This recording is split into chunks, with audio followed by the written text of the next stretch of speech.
एक गांव में एक भगवान शिव जी का शिवलिंग होता।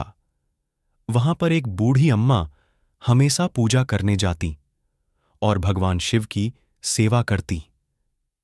एक दिन भगवान शिव बूढ़ी अम्मा की पूजा और सच्चे मन से किए जाने वाली सेवा से प्रसन्न हो जाते और बोलते, तुमने मेरी आजीवन सेवा की है।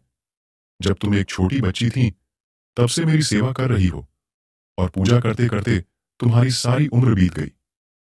मैंने हमेशा तुम्हें तुम्हारे जीवन में आने वाले मुश्किलों से बचाता आया हूं, लेकिन आज मैं तुम्हारी सेवा से बहुत प्रसन्न हूं।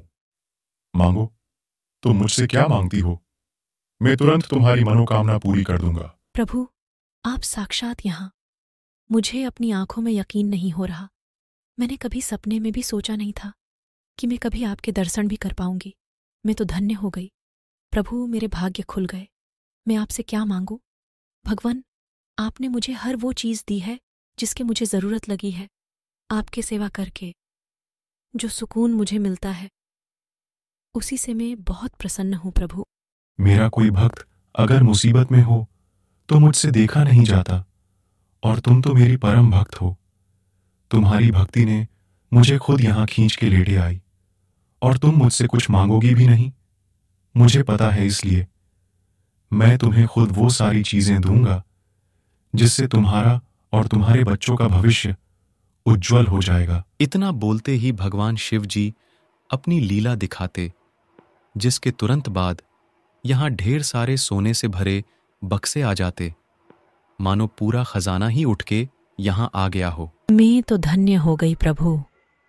आपने तो उतना दे दिया जितना का मेरा वजूद ही नहीं था। इस खजाने से तो मेरी 7 पीढ़ियां तर जाएगी। मुझे ये सब देख अपनी आंखों में यकीन नहीं हो रहा। ये सब एक सपना सा लग रहा है प्रभु। ये सब तुम्हारे हैं बेटी, और ये तुम्हारी भक्ति का ही फल है। इन पैसों से अपना एक नया व्यापार शुरू करना और खूब तरक्की करना। जैसी आपकी आज्ञा प्रभु। में अब चलती हूँ।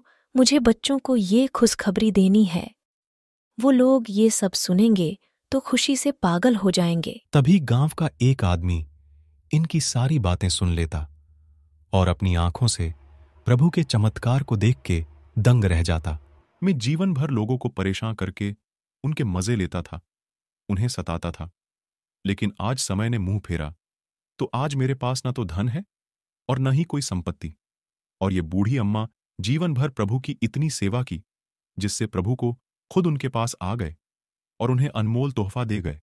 काश में भी गलत काम न किया होता और प्रभु की सेवा की होती तो आज मैं भी भाग्यशाली होता। उसके बाद ये आदमी निराश होकर भगवान शिव जी के पास जाता और अपनी गलतियों का पश्चाताप करने लगता।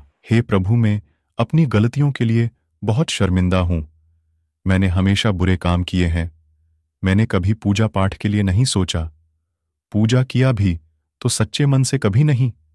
मैं आपके शरण में आना चाहता हूं। प्रभु, मुझे अपना दास बना लीजिए। भगवान, मुझे अब जीवन में कुछ नहीं चाहिए, बस आपके चरणों का सुकून चाहिए। ये कर्म भूमि है बेटा, जैसा कर्म करोगे वैसा फल पाओगे। तुमने बुरे कर्म किए थे, इसलिए आज तुम्हारे साथ बुरा हुआ। तुमने अपने धन का अहंकार अपने से कमजोर व्यक्तियों को दिखाया था, इसलिए आज तुम 1-1 रुपए के लिए भटक रहे हो। तुम अपने सारे बुरे काम त्याग कर अच्छे कर्म अपनाते हो तो तुम्हारी दुर्गति कभी नहीं होगी।